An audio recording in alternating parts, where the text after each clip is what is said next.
Assalamualaikum warahmatullahi wabarakatuh. Salam sejahtera untuk semuanya. Semoga kita semua dalam keadaan sehat selalu.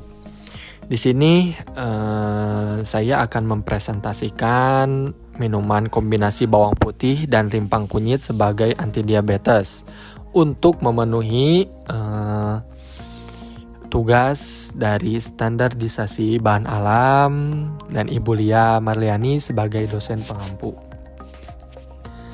Kita masuk ke daftar isi ya. Di sini ada pendahuluan, ada rumusan masalah, tujuan, pembahasan, kesimpulan, dan terakhir daftar pustaka. Selanjutnya yaitu poin pertama, pendahuluan. Diabetes mellitus atau lebih dikenal dengan DM adalah menurunnya fungsi pankreas untuk memproduksi insulin atau reseptor insulin tidak peka sehingga terjadi gangguan metabolisme. Glukosa tidak diubah menjadi glikogen dan glukosa tidak dapat masuk ke dalam sel sehingga glukosa darah meningkat. Obat-obatan tradisional saat ini banyak dikembangkan sebagai antidiabetik, diantaranya yaitu bulbus bawang putih dengan nama latin Allium sativum L dan rimpang kunyit Curcuma domestica Val. Unsur kimia utama dalam bawang putih adalah alin yang merupakan sistein, sulfosid, dan peptida. Glutamicysteine bawang putih dalam bentuk serbuk berisi 1%, alin. Salah satu bentuk aktif bawang putih adalah alisin atau dialil tiosulfonat atau dialil disulfid. Pada saat bawang putih dipotong, enzim alinase akan diaktifasi dan alin berubah menjadi alisin. Selanjutnya, alisin dimetabolisme menjadi vinylditinase. Kunyit, yaitu Curcuma domestica, merupakan tanaman yang digunakan untuk bumbu masakan, obat-obatan, dan bahan pewarna di India, Cina, dan Asia Tenggara. Kurkumin sebagai bahan aktif kunyit memiliki aktivasi biologis yang luas seperti antiinflamasi atau peradangan, antidiabetes, antikarsinogenik, antioksidan, antikoagulan, antibakteri, antihipertensi, dan antidislipidemia. Dengan adanya minuman ini diharapkan bisa memberikan solusi bagi masyarakat yang ingin melakukan pengobatan secara tradisional tanpa perlu khawatir akan efek samping dan biaya yang mahal. Oke teman-teman, kita lanjut ke rumusan masalah. Yang ke-1 di sini adalah bagaimana cara pembuatan minuman kombinasi bawang putih dan rimpang kunyit. Yang kedua, ada apa saja pengujian mutu yang dilakukan pada minuman kombinasi bawang putih dan rimpang kunyit. Sedangkan untuk tujuan, di sini ada memaksimalkan pemanfaatan tumbuh-tumbuhan yang berkhasiat menjadi obat tradisional atau OT. Yang kedua, untuk mengetahui cara pembuatan minuman-minuman kombinasi, ekstrak bawang putih dan rimpang kunyit. Masuk ke pembahasan. Di sini pembahasan mencakup komposisi, khasiat bawang putih dan kunyit, terus cara pembuatannya, dilanjut pengemasan, dan terakhir pemastian mutunya. Kita masuk ke komposisi ya. Di sini ada bawang putih yang mengandung mangan, vitamin B6, vitamin C, zat besi, selenium, fosfor, vitamin B1, dan kalsium.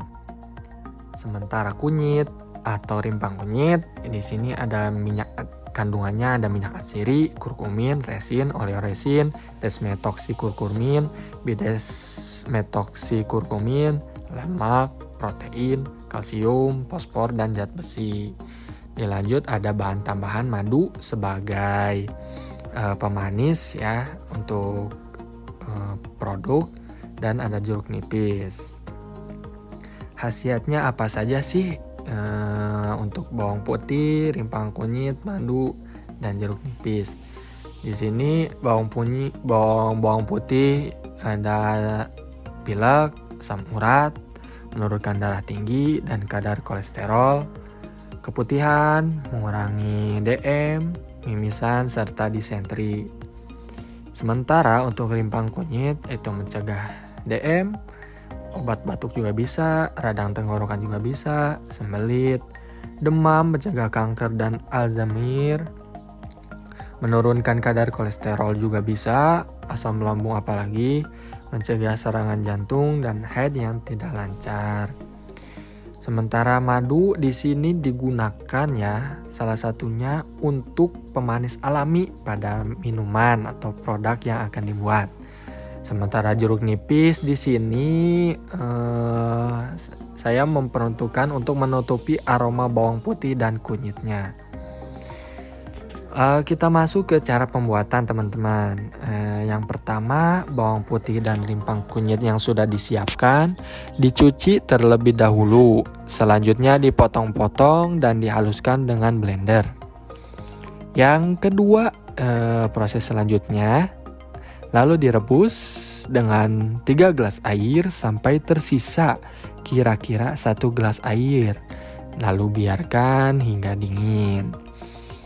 Selanjutnya setelah dingin, saring dan tampung airnya. Lalu tambahkan 4 sendok madu sebagai pemanis. Itu tergantung selera ya teman-teman. Bisa juga 2 sendok, 3 sendok, tergantung teman-teman. Aman-aman aja kok. Lalu ditambahkan perasan jeruk nipis agar menutupi bau bawang putih dan rimbang kunyit yang kurang sedap. Bila teman-teman tidak suka dengan bau bawang putih dan rimbang kunyit, disarankan memakai jeruk nipis sebagai penutup aromanya. Di sini ada pengemasan. Pengemasannya itu dengan botol bertutup disertai dengan kelengkapan etiket, brosur, dan logo. Simpan ramuan ini di dalam tempat yang sejuk ya, dan jauhkan dari sinar matahari secara langsung.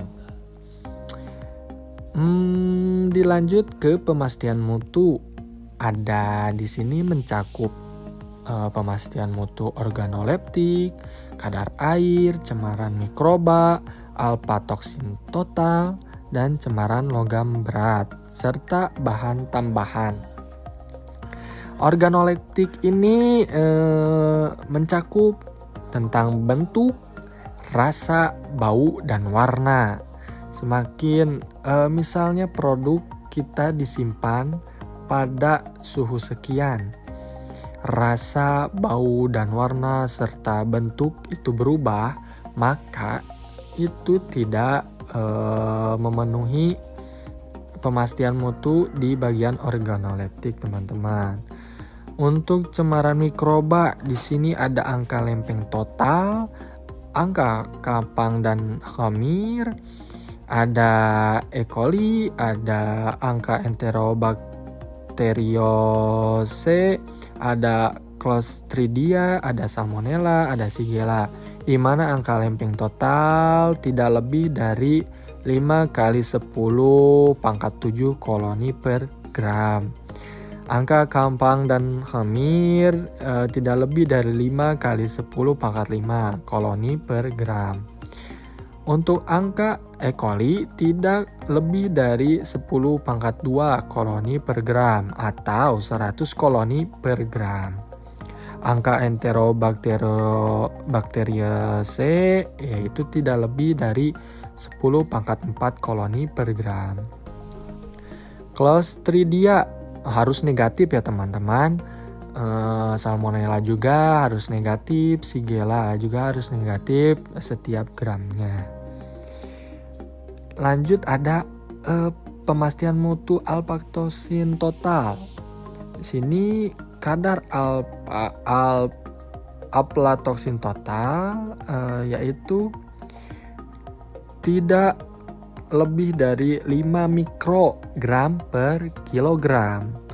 Dilanjut dengan cemaran logam berat. Di sini ada timbal atau Pb, kadmium, CD, atau arsen AS Raksa Hg, di mana timbal tidak lebih dari 10 mg per kilogram atau miligram per liter. Dilanjut dengan kadmium, tidak lebih dari 0,3 mg per kilogram atau per liter. Arsen tidak lebih dari 5 mg per kilogram atau liter. Raksa tidak lebih dari 0,5 mg per kilogram atau liter. Nah, sementara bahan tambahan, penggunaan pemanis yang diizinkan tercantum dalam lampiran 2 yang merupakan bagian tidak terpisahkan dari peraturan BPOM. Untuk kesimpulannya pada produk ini, yaitu pada perancangan sediaan bahan alam ini dapat ditarik kesimpulan bahwa terdapat banyak sekali khasiat dari bahan alam, salah satunya adalah bawang putih dan rimpang kunyit yang mempunyai segudang khasiat, salah satunya anti diabetes. Selain itu bahan alam mudah dijumpai di alam sekitar maupun di berbagai pasar dan supermarket. Nah, di sini ada daftar pustakanya, ini referensi saya. Terima kasih. Mohon maaf bila ada kata maupun ucapan saya yang kurang berkenan dan salahnya dari saya sendiri. Mohon dimaafkan. Wabillahi taufiq wal hidayah. Wassalamualaikum warahmatullahi wabarakatuh.